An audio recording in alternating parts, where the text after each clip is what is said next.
It was the shape of a prehistoric bank, a drove of smoke, an obliterating wave, a mud and rock and foliage barrier, impeding, protecting. In the overstuffed glove compartment of the van, there was a ragged dictionary. It had been gagged by masking tape, then strangled with a gigantic elastic band.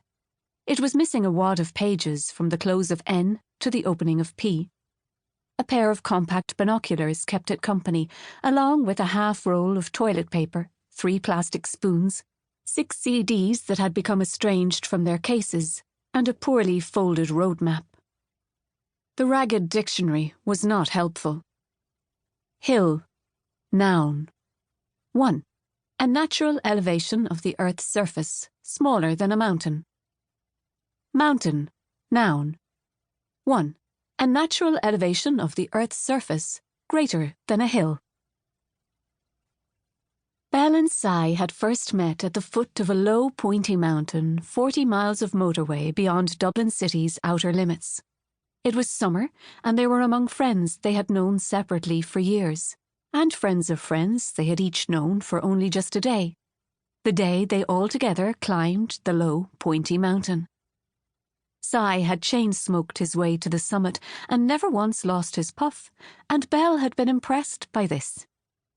Belle had talked her way to the summit and never once lost her puff, and Cy had been impressed by this.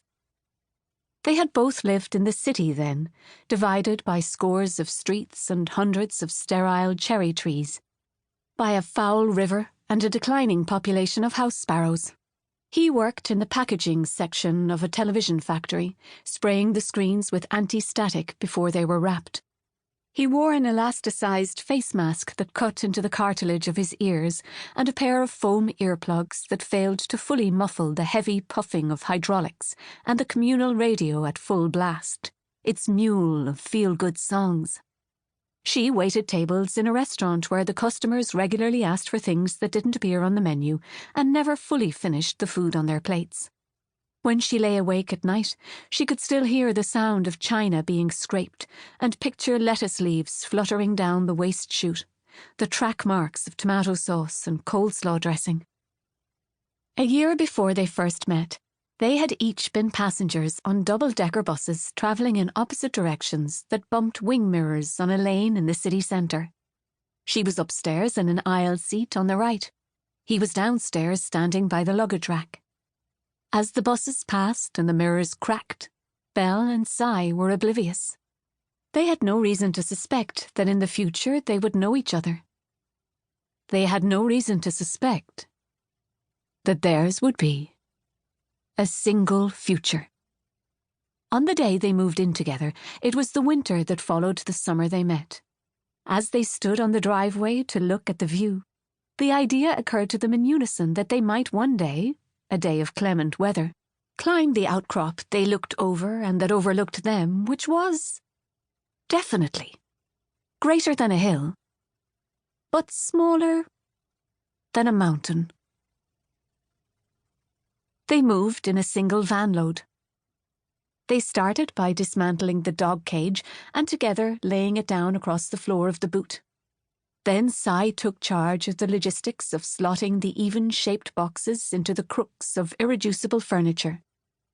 He plugged the gaps created by the gnarled, bowed and serpentine jumble with pliant black sacks, unbagged duvets, cushions and towels, leaving the bare minimum of negative space. The van body rode low on the van tires. As it climbed the last and steepest hill, the negative space was squeezed and shifted.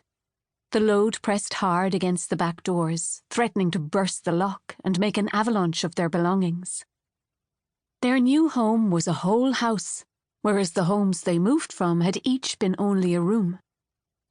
Their whole house was unfurnished, and so the furnishings they owned that had once been too many, suddenly, together, became too few.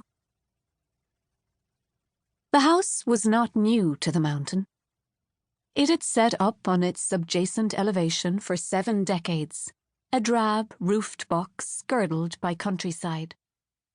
from the west. To keep listening to this audiobook, I've left you a link in the description so you can do it, at no cost thanks to Audible's 30-day free trial.